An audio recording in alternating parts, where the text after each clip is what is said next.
France Culture, Avoir raison avec Maria Montessori, par Louise Touret. Épisode 3, une pédagogue dans le mouvement, Maria Montessori et l'éducation nouvelle.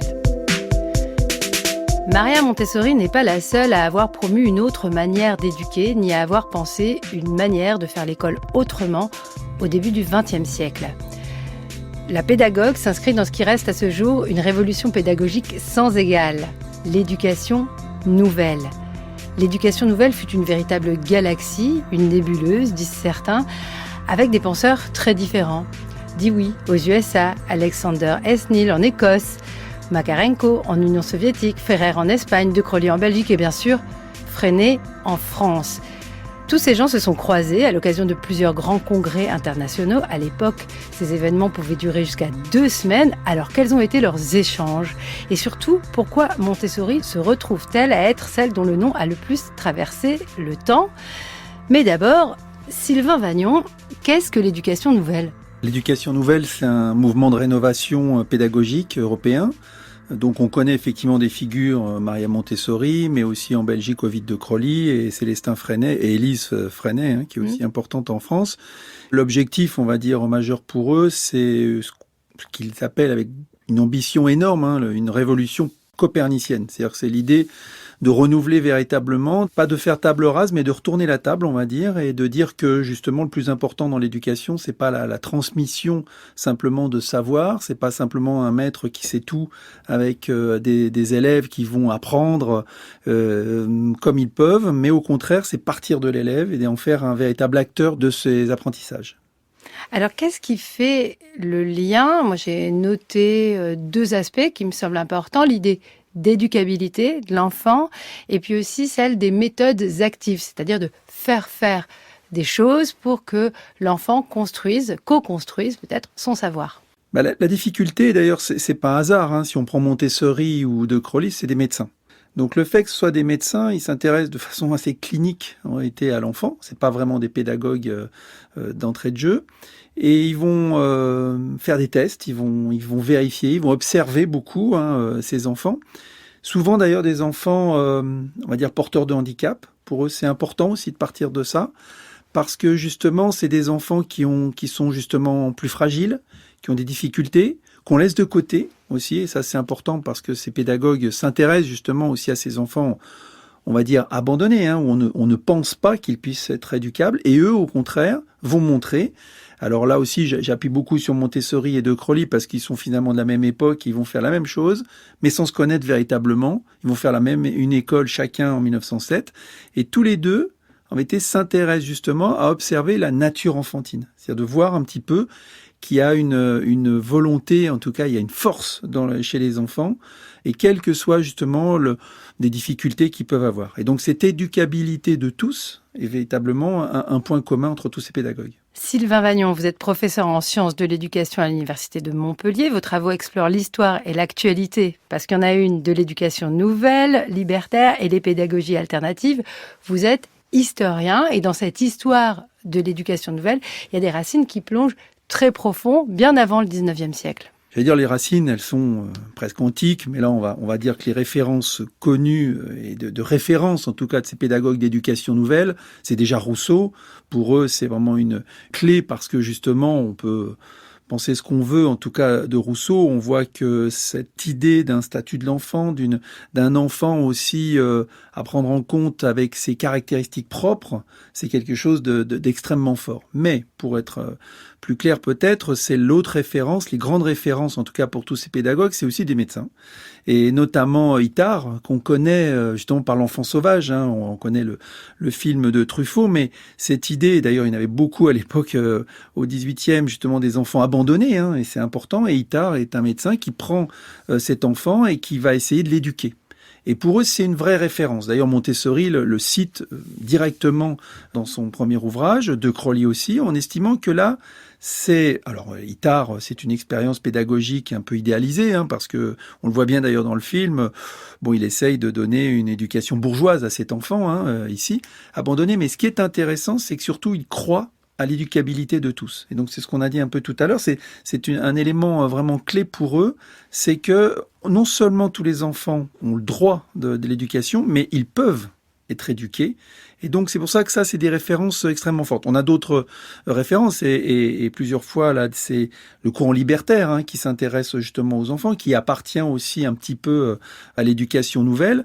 Alors, pour eux, c'est aussi un élément important, c'est l'émancipation individuelle et collective, et émancipation qui passe par justement l'éducation. Et là aussi, les références sont extrêmement intéressantes parce que ces pédagogues, et plutôt, là on peut penser à Paul Robin au 19e siècle, qui est quelqu'un qui pense à une éducation intégrale. C'est-à-dire qu'il pense que finalement, c'est d'ailleurs pour lui très politique, c'est de dire qu'on a une tête, et donc on va apprendre évidemment des choses intellectuelles, mais on a aussi un corps, et donc ce corps, il faut le mettre en action, et puis on a aussi des émotions, on a un cœur, et ça aussi, c'est l'ensemble qui forme cette éducation intégrale. Et là, on a peut-être une colonne vertébrale vraiment de ce que va être l'éducation nouvelle.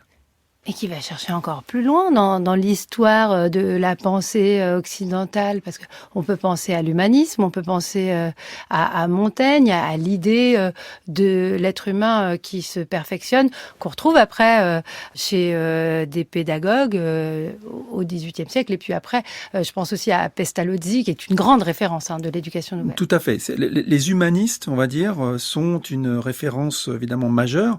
Pourquoi ? Parce que déjà, ils replacent l'individu au centre de la discussion et pas simplement Dieu. Donc déjà, on voit bien qu'il y a quelque chose qui est extrêmement fort et qui s'intéresse à l'éducation, et c'est pour ça que les humanistes, évidemment, sont une référence forte, qui s'intéresse à l'éducation veut, on va dire, transformer un individu. C'est ça qu'il faut voir. C'est vrai que le Moyen-Âge, j'allais dire qu'un paysan espère que son fils va être paysan, il va lui apprendre à être paysan, il va lui apprendre exactement tout ce qu'il faut, et ce qui est déjà très bien, mais tout ce qu'on veut, c'est qu'il soit comme soi.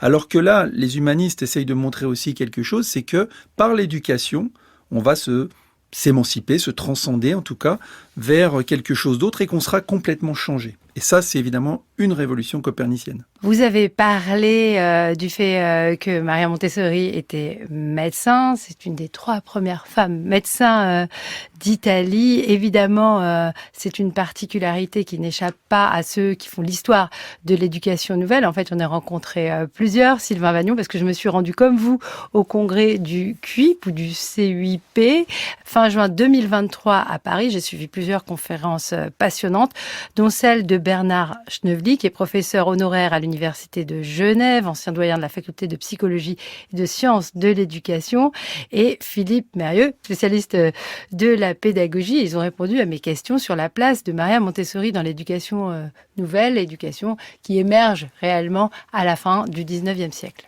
D'emblée, de très nombreux enseignants s'organisent, se mettent en association et réfléchissent sur cette école-là. Ces associations sont une espèce de corps de pensée de l'éducation, et à partir de là, il y a de nombreuses initiatives qui émanent des enseignants. Alors, un exemple que j'ai donné, celui de Hambourg, qui est particulièrement intéressant, où ils ont réussi, à travers un travail acharné aussi de réflexion, à un certain moment, de forcer, on pourrait dire ça comme ça, l'État de Hambourg de permettre des expériences à grande échelle d'éducation nouvelle. C'est un exemple. Il y a ici, au début du siècle, notamment avec le mouvement de la pédologie, énormément de personnes, et de médecins notamment, qui s'intéressent à la question du développement de l'enfant, et puis à son éducation. Et donc Montessori, de ce point de vue-là, n'est pas du tout une exception. C'est pas non plus la règle, mais c'est quelqu'un qui est ici tout à fait dans la lignée de quelque chose qui se passe au début du siècle, de réflexion de la nécessité de reprendre, notamment aussi, et ça c'était très important à cette époque-là, l'éducation de personnes, d'enfants en difficulté. Maria Montessori occupe une place particulière et en même temps assez centrale dans l'éducation nouvelle, parce que elle est au carrefour de toute une série d'influences qui ont construit l'éducation nouvelle. L'anthroposophie, la théosophie. Elle est théosophe à l'origine, Maria Montessori. Et la théosophie s'engage très fortement dans l'éducation nouvelle. Les grands personnages de la théosophie vont participer au congrès de Calais en 1921. Ensuite, elle est médecin. Elle est médecin et elle s'occupe d'enfants qu'on appelait à l'époque arriérés. Et elle hérite, elle leur rend d'ailleurs hommage, elle hérite de toute une série de travaux, les travaux de Pinel, les travaux de Itard, Travaux qui lui paraissent essentiels parce qu'ils renvoient à l'éducabilité de ces enfants arriérés, inadaptés, qui étaient mis au banc de l'école jusqu'à présent. Et puis, c'est aussi une pédagogue au sens où c'est presque une femme d'affaires. C'est-à-dire, c'est quelqu'un qui très tôt va prendre des initiatives de contact avec les politiques, de contact avec même des industriels qui vont fabriquer du matériel, etc. Et donc, elle réunit toute une série de qualités qui font d'elle une personnalité assez forte dans cette galaxie, dans cette nébuleuse de l'éducation nouvelle. Forte et en même temps fragile. Fragile parce que elle va s'opposer très tôt à un certain nombre d'autres pédagogues et évidemment son opposition la plus importante et la plus célèbre est celle avec Célestin et Élise Freinet. Alors on va revenir, Sylvain Vagnon, aux oppositions dans un instant. Le côté femme d'affaires, ça, c'est pour l'épisode 4 de cette série Avoir raison avec Maria Montessori. Mais la question qui se pose tout de suite, je pense, c'est cet ancrage double de l'éducation nouvelle, à la fois dans la science, on a parlé des médecins, mais aussi d'un certain ancrage dans ce qui peut s'évaluer et se mesurer en termes de résultats, et puis une spiritualité, à l'instar des théosophes qui ont beaucoup adhéré au mouvement Éducation Nouvelle, participé au congrès, et cette spiritualité, elle est présente chez Maria Montessori, qui est très catholique. Oui, tout à fait. C'est vrai que aujourd'hui, ça nous apparaît un peu paradoxal, ou en tout cas un peu complexe. Pour l'époque, c'est pas que ce soit plus logique, mais il faut penser que les grands scientifiques sont aussi ceux qui vont s'intéresser énormément à la spiritualité. Donc on s'aperçoit qu'il y a des mélanges qui peuvent se faire. Hein. Je veux dire, on voit des grands scientifiques qui essayent de faire tourner des tables au 19e siècle, c'est quelque chose d'assez classique. Et donc là, en vérité, ce qui est appelé souvent, c'est ces théosophes, hein, c'est des personnages très particuliers quand même. Il faut quand même voir que celle qui dirige la théosophie, c'est Annie Besant, c'est une féministe, c'est une personnalité extrêmement forte du mouvement aussi libre penseur. Et pourtant, elle est en vérité dans un mouvement qui prône une espèce de dépasser le catholicisme, aller aussi vers des influences de l'Inde, etc., etc. Donc, elle va introduire le yoga en Europe. Enfin, donc il y a une espèce de mix qui nous apparaît un peu particulier. Maria Montessori est typiquement dans cet ensemble. Les théosophes, en vérité, vont même être les initiateurs du premier congrès. C'est eux qui pensent, justement, parce que ils pensent qu'il faut préparer aussi une éducation différente. Et donc, ils pensent que l'union de ces éducateurs est nécessaire. Et donc, ils proposent en vérité aussi des points d'accroche. Et d'ailleurs, c'est pas un hasard. C'est pour ça que je parle du premier congrès qui est à Calais en 1921. C'est que le thème, c'est la puissance créatrice de l'enfant. Et ça, ils ont trouvé ce thème parce que justement, ils trouvent que c'est fédérateur. Qu'est-ce que c'est que la créativité ? C'est quelque chose qui est extrêmement complexe à développer comme ça. Un laïc va s'y retrouver. Mais quelqu'un qui est dans une certaine spiritualité va s'y retrouver aussi. Et donc, c'est une recherche aussi de relier des thèmes qui nous apparaissent en tout cas comme presque des doctrines contraires. Il y a un scientisme très fort de ces gens, avec une volonté de faire des tests mentaux, etc., pendant le 19e et le 20e siècle. Puis de l'autre côté, il y a un côté un peu cet enfant, d'où vient cette force, d'où vient cette ambition, d'où vient cette créativité. Et là, des volontés, certaines fois, de mouvements qui cherchent une visée un peu, on va dire, spirituelle au sens large, pas tellement religieux, mais spirituel. Donc c'est vrai que ça fait un espèce de patchwork un peu particulier, qui explique d'ailleurs pourquoi l'éducation nouvelle n'est pas un courant monolithique, mais au contraire, certes une nébuleuse, une galaxie, ce qu'on veut, en tout cas, une mosaïque de courants qui ont des incidences un petit peu différentes. Des incidences différentes, mais un fort désir de se réunir, comme dans ces congrès. La Ligue internationale pour l'éducation nouvelle, ça fait le lien en français, est créée donc en 1921 lors du congrès de Calais. Ces congrès durent des jours et des jours. C'est pas 2 jours de conférence, 3 semaines, c'est tout de même très long. On peut retrouver des photos où on voit ensemble John Dewey, Ovide de Crowley, Jean Piaget, Maria Montessori, par exemple Adolphe Ferrière et Elisabeth Rotten. C'est extraordinaire de voir ces documents. Que se passe-t-il dans ces congrès ? C'est vrai que ces congrès sont vraiment intéressants parce que ça dure longtemps. Ça ne veut pas dire non plus que tout le monde reste les 3 semaines. Hein. Par exemple, à Calais, ça dure 3 semaines. On entrechoque en tout cas à la fois des conférences, on va dire de niveau extrêmement fort avec les grands pédagogues de l'époque. Hein. Et puis de l'autre côté aussi, on a de la musique, on a de la danse, parce que justement, l'éducation nouvelle, c'est aussi ça. Hein. C'est par exemple Dalcroze, hein, qui est un pédagogue quand même, où il y a des instituts Dalcroze dans le monde entier qui montrent l'alliance entre la musique, par exemple, et le corps, hein, quelque chose d'important. Donc il y a des danses, il y a aussi du théâtre, il y a des visites aussi à la plage, enfin, etc., à Calais, enfin bon, il y a tout ça. Puis il faut aussi remettre dans le contexte de l'époque. 1921, c'est quand même juste après la Première Guerre mondiale. La Première Guerre mondiale est une rupture terrible. C'est pour tous ces pédagogues aussi une volonté de, comme d'ailleurs aussi une partie du personnel politique, changer la société. Ovide de Crowley, son discours à Calais, c'est il faut changer véritablement tout, puisque nous sommes allés au bout de l'ignominie, nous sommes allés à cette guerre qui est fratricide, et donc il faut changer aussi l'éducation, puisque l'éducation, c'est transformer la société, et c'est le seul moyen pacifique pour transformer la société. Donc le fait qu'on se retrouve en 1921, hein, c'est juste après la Première Guerre, mettre ensemble aussi des Européens qui viennent d'un peu partout, c'est déjà un challenge énorme, hein, déjà, de se mettre là. Et en plus, les mettre pendant des semaines, c'est aussi permettre un véritable réseau de sociabilité. C'est-à-dire que ces gens vont pouvoir effectivement manger ensemble, discuter ensemble, etc. Et donc, on voit bien que des liens, je l'ai fait pour De Crowley dans sa correspondance, on voit bien très très bien que ces congrès sont des moments d'amitié, hein, certaines fois, par exemple, lui avec la Parède, enfin, des personnalités qui vont se retrouver une génération aussi, hein, qui va se retrouver et qui va connaître, en tout cas pendant 10-20 ans, la volonté et avec l'idée, l'ambition de transformer complètement le système. Je crois qu'aussi ce qu'il faut remarquer, c'est qu'aujourd'hui, quand on regarde l'éducation nouvelle, on va parler d'école, d'expérience, etc. Mais attention, l'idée, c'est de changer complètement le système. Là, encore une fois, Montessori comme De Crowley font un livre très général où ils proposent en vérité un changement radical pour tout le pays. Donc ça aussi, c'est ça l'éducation nouvelle, hein, c'est repenser pour tous, hein, cette école.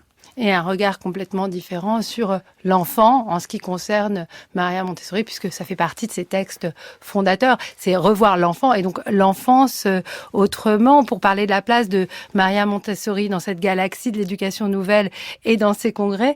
Qu'est-ce qu'elle y fait, elle, dans ses congrès? Comment elle s'exprime? Elle n'y va pas toujours, d'ailleurs. Comment elle noue ou pas des relations avec les autres pédagogues à travers ces événements qui vont se dérouler jusqu'à la veille de la Seconde Guerre mondiale? Ce qui est pas du tout paradoxal, c'est qu'en vérité, c'est vrai que Maria Montessori perçoit immédiatement l'importance d'une formation, déjà, de faire comprendre sa pédagogie, et puis de la diffuser. Et donc de la diffuser à une échelle, on va dire, internationale. Elle est fortement aidée par le mouvement, tous les historiens anglais l'ont montré très fortement, par le mouvement théosophe, qui cherche justement une pédagogie et qui trouve que la pédagogie Montessori leur convient très bien. Donc on voit une espèce de symbiose vraiment entre le mouvement théosophe anglo-saxon, et c'est pour ça aussi d'ailleurs que anglo-américain. Anglo-américain, voilà. Tout à fait, parce que c'est un mouvement qui est très très fort et en Australie, en Afrique du Sud, etc. Et donc on voit que déjà c'est un moyen de diffusion. Et ce qui fait que ces congrès sont des moments forts, hein, très clairement, tout à fait, hein, pendant 20 ans, ces congrès sont des moments où on se retrouve. Il faut penser qu'on n'a pas le moyen de connexion comme aujourd'hui, donc se retrouver dans ces congrès, c'est un moment fort et on le voit bien. Et Maria Montessori s'en sert, clairement, elle y va pas toujours, elle fait faux bond, d'ailleurs on voit très bien, elle amène toujours quand même quelqu'un qui est la représentante ou le représentant officiel, donc c'est-à-dire qu'il y a les officieux mais officiels, donc elle veut que quelqu'un donne un peu l'orthodoxie de sa pédagogie, et puis elle fera d'autres congrès. C'est souvent l'image qu'on a, hein. C'est vrai qu'elle va énormément faire de conférences, elle va énormément diffuser ici ce réseau, donc elle se sert entre guillemets un petit peu aussi de ces congrès, elle y va vraiment pas tout le temps, et même très peu, et puis elle sait aussi que c'est là qu'elle est attaquée. C'est pas quelqu'un qui est franchement dans le débat, il faut être clair que ces congrès, quand on parle 15 jours, ça discute, ça discute même ferme, hein, on voit bien, certains aiment bien ça, mais quand elle y va, elle sait que ça peut cogner fort. Alors on le sait sur Freinet, mais aussi avec Neil qui lui l'attaque frontalement. Alexander S. Neil, qui est l'auteur de Libres enfants de Summerhill, et c'est pas vraiment les mêmes options pédagogiques que Maria Montessori. Il l'attaque immédiatement, par exemple, comme il sait qu'elle est catholique. Voilà, il peut demander à sa représentante clairement qu'est-ce que l'éducation sexuelle pour vous. Alors évidemment, là, ça passe mal. C'est des attaques ici assez fortes qui sont prises en compte. Freinet reproche qu'il y a un côté religieux. Il dit il y a pas de bruit, moi ça me gêne que ces enfants soient si silencieux. Est-ce que derrière, comment ça se fait? Donc on voit bien que les représentants montessoriens qui vont dans ces congrès, ça rigole pas complètement. C'est-à-dire qu'on voit bien que ça fait avancer aussi l'éducation nouvelle. Et elle est à la fois dans ses congrès, enfin on va dire que même si elle n'est pas là, ses représentants sont là, mais elle a aussi son propre réseau. Voilà, et ça c'est quelque chose qui est en parallèle. Et Maria Montessori fait de véritables tournées, c'est ce qu'elle a fait aux États-Unis dès les années 10 et les années 20. Est-ce que d'autres pédagogues font ça ? Alors certains ont cherché à le faire. Moi par exemple j'ai travaillé sur De Crolli, il l'a fait en Amérique latine, il a fait une grande tournée entre guillemets en Colombie, etc., en Espagne aussi. Mais ils n'ont pas eu la même force pour deux raisons. Déjà la première raison c'est que Maria Montessori, elle pense immédiatement, j'allais dire formation, c'est-à-dire qu'elle diffuse et puis les enseignantes, elle vérifie aussi que les enseignants suivent bien sa pédagogie. Chez De Crolli, c'est voilà, on se balade, on va voir, j'explique certaines choses, mais c'est beaucoup plus souple, on va dire, comme ça. Donc ça, c'est déjà un point important.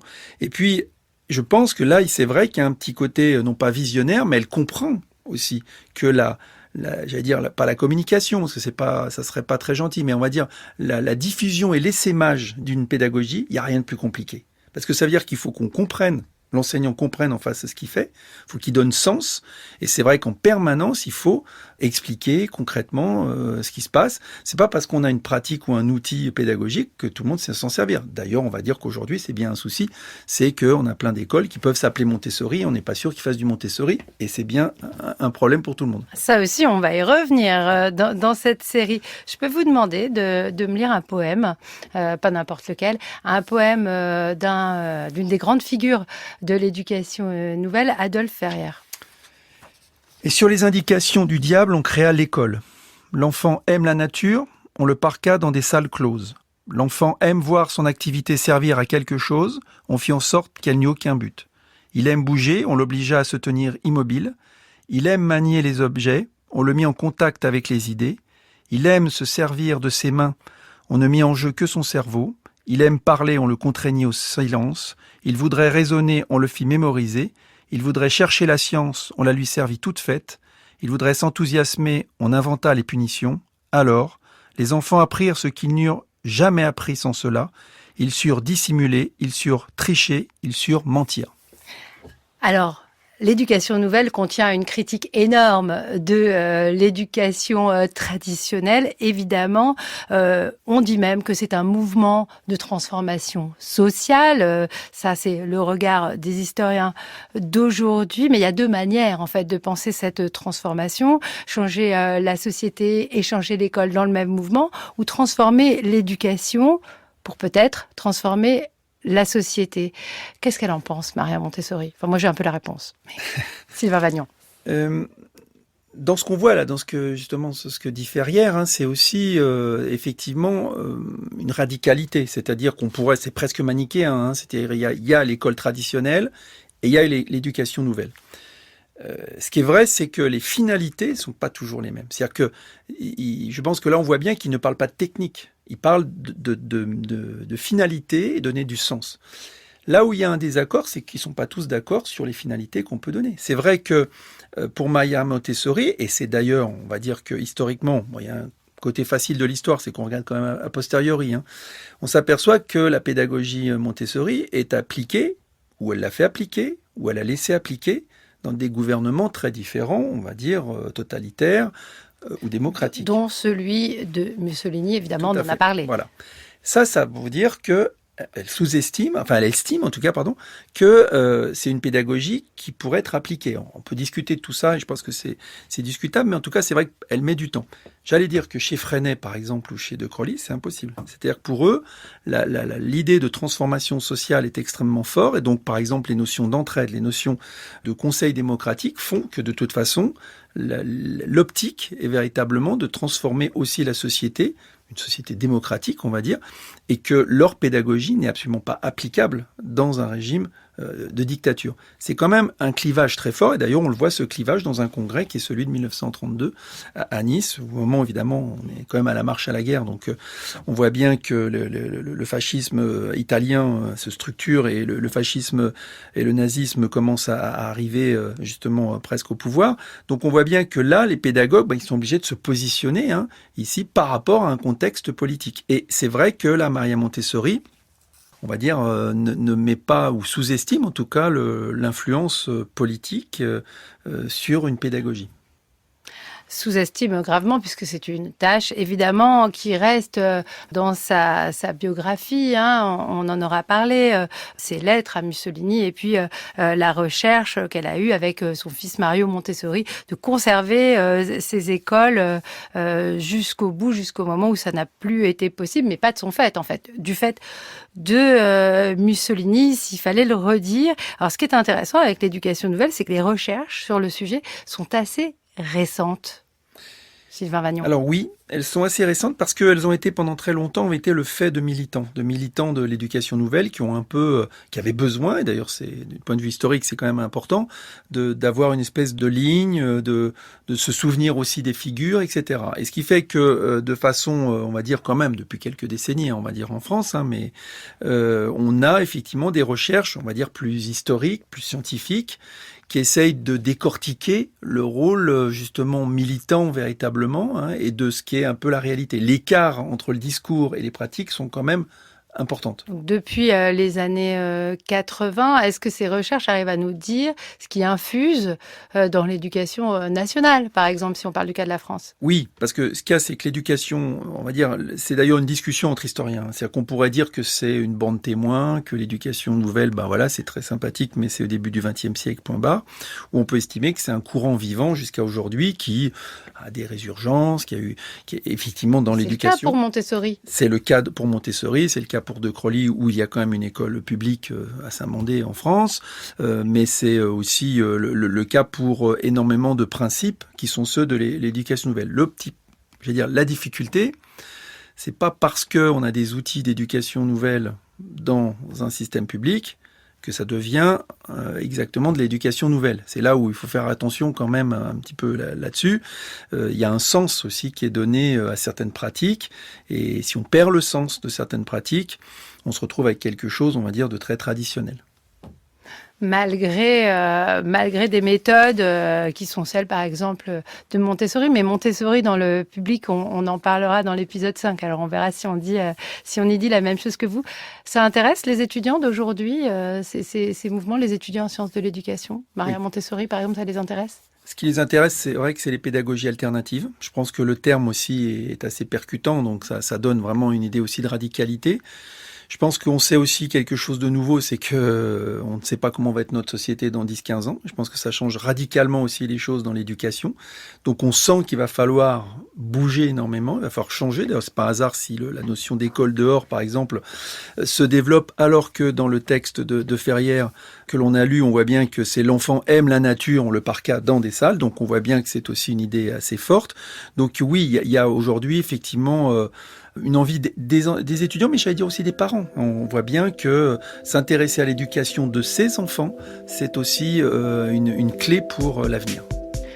Merci beaucoup, Sylvain Vagnon. Merci à Grégory Wallon qui était à la prise de son, à Françoise Le Floch à la réalisation et à Laura Dutèche-Pérez qui m'a aidé à préparer